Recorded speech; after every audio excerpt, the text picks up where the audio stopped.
السلام عليكم ورحمة الله وبركاته. ازيكم حبايبي؟ عاملين ايه؟ يا رب تكونوا بخير وسعادة دايما.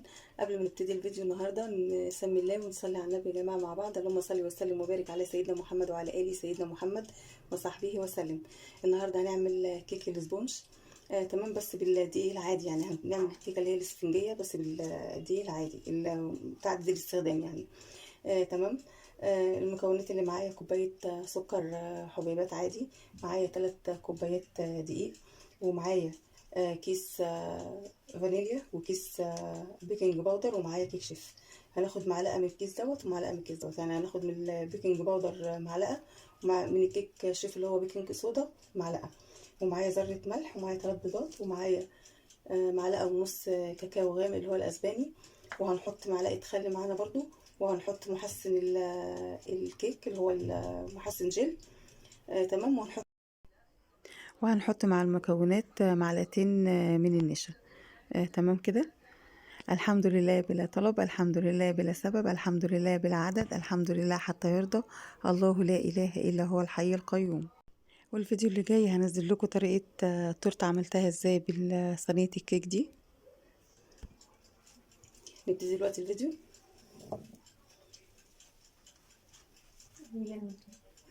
دلوقتي هنكسر البيض كده زي ما شايفين اهو.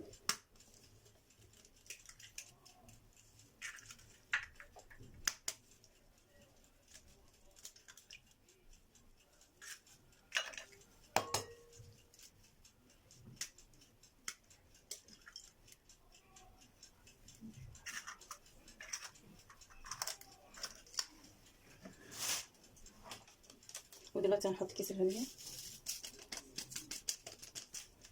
اهو،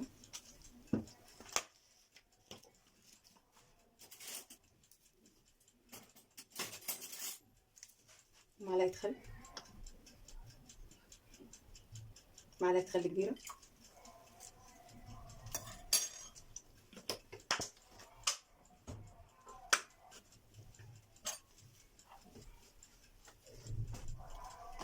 وهاخد محسن جل معلقة كبيرة اهو. شايفين شفاف ازاي؟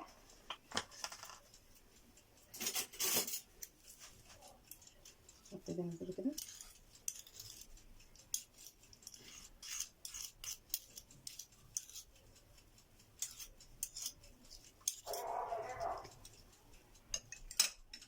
دلوقتي هضرب بقى كل المكونات مع بعض واحط السكر. ابتدي اضرب باول سرعه.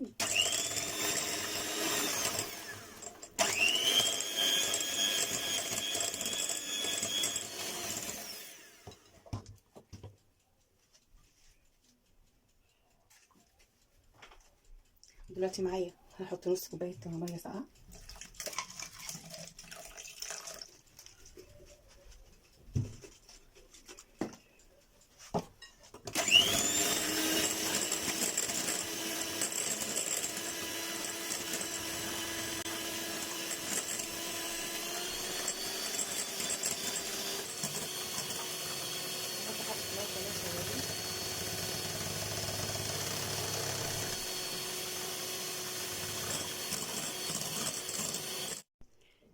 هنا دلوقتي كده انا حطيت الدقيق تمام ونخلته، وحطيت عليه كاكاو، وحطيت عليه معلقه النشا وذره الملح والمعلقه ونص كاكاو، وخدت معلقه من البيكنج باودر، وخدت معلقه كيك شيف، ودلوقتي بنخلهم على بعض تمام كده بالشكل ده اهو.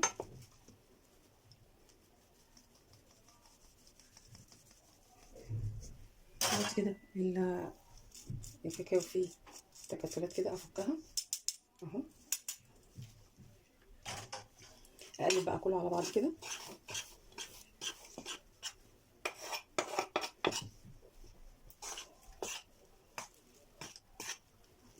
وابتدي اعمل ضربه كده هنا كمان.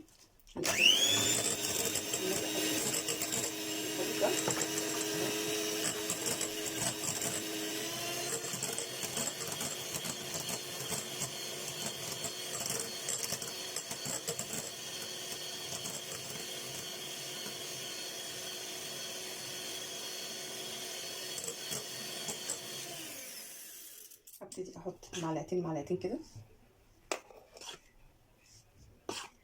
اهو ندوبهم كده نبتدي عشان بس ما يعملوش عفرة.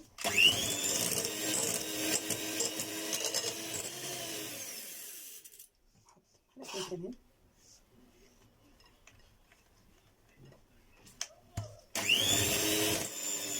هخلص الكمية بقى وهعملها تاني.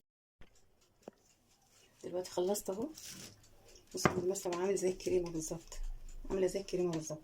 بس للأسف أنا كنت عايزة حاجة واسعة عن كده، لأن ما شاء الله اللهم بارك زادت، فنقلت في الطبق في العلبة دي كده.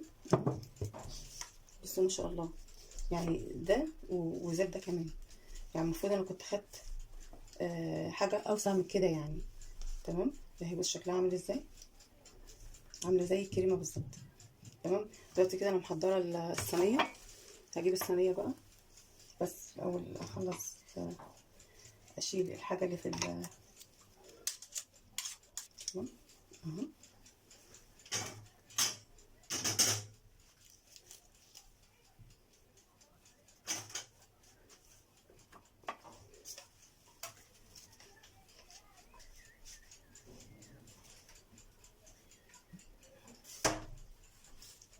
اهي كده انا محضره الصينيه، حاطه فيها ورقه الزبده اهو.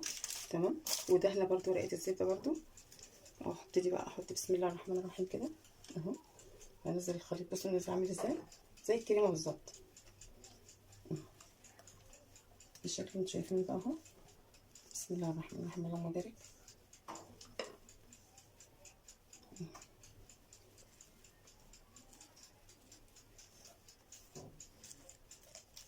هي بس بتبقى محتاجه ضرب كتير عشان المضرب مش زي العجان يعني، وشغاله بالمضرب يعني عادي. بمضرب الكهرباء حلوه وجميله يعني، وعملت لنا الاسبونج جميل اهو. هبتدي بقى افردها كده اهو بالشكل ده. هبتدي اخده بالحبه التانيين اهو.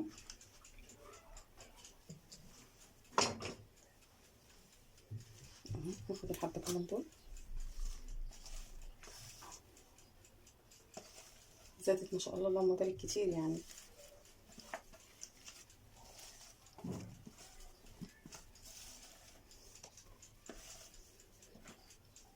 الحمد لله بلا سبب، الحمد لله بلا طلب، الحمد لله بالعدد، الحمد لله حتى يرضى، الله لا اله الا هو الحي القيوم.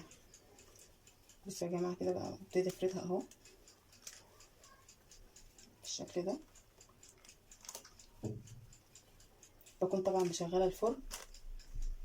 انا مشغلاه دلوقتي على درجه 200، ومشغلاه من قبلها على اساس ان هو يكون دافي يعني او سخن على بال ما اعمل الكيك. تمام كده بالشكل ده اهو.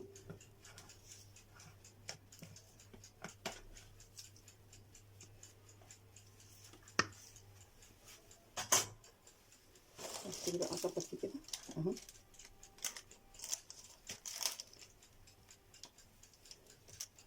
واسوي كل الجوانب كلها زي بعضها عشان ما يطلعش جنب عالي وجنب واطي.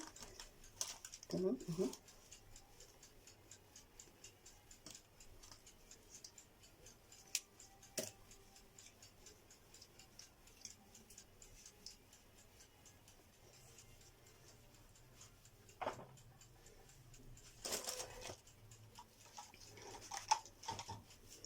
ابتدي اقسم ده كده.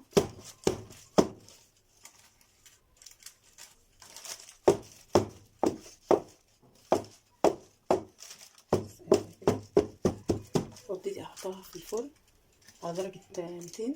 تمام. اول 15 دقيقة او 10 دقايق كده اشوفها، ولو لسه محتاجة تاني هسيبها بقى براحتها.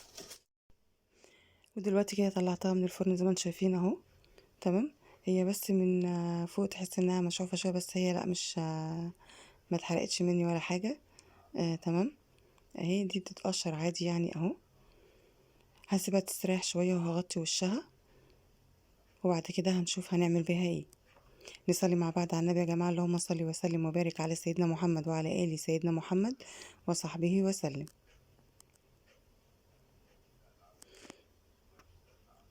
دلوقتي كده بعد ما سبتها تستريح شوية هقلبها كده وهشيل منها الورق. تمام اهو. بصوا بيطلع كده بسهولة خالص اهو. تمام.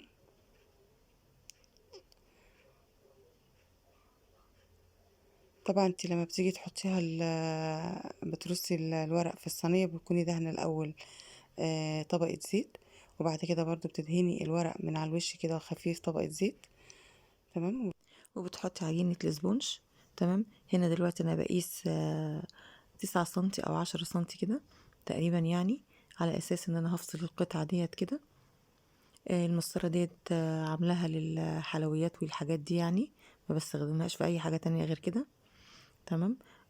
قست من الناحية دي ومن الناحية دي كده، وبعد كده هقطع بقى الجزء اللي انا قسته دوت بالسكينة. تمام. على اساس ان انا هعمل منه القطع الصغيرة ديت هعمل منها 4 قطع جاتو. والباقي اللي هو المتبقي من الاسبونج ده هعمل بيه تورتاية جميلة جدا. يا رب تعجبكم، وهنزلها لكم وتشوفوها بإذن الله. بصوا شايفين الاسبونج الكيك عامل ازاي؟ يعني مرتفع وجميل وهش خالص وزي ما انتم شايفين اهو. ودي التورتايه اللي قلت لكم عليها، نزلت لكم الصوره بتاعتها، وباذن الله هنزل الفيديو بتاعها. ويا ريت ما تنسوش اللايك والشير والاشتراك في القناه عشان يوصل لكم مني كل جديد. والسلام عليكم ورحمه الله وبركاته.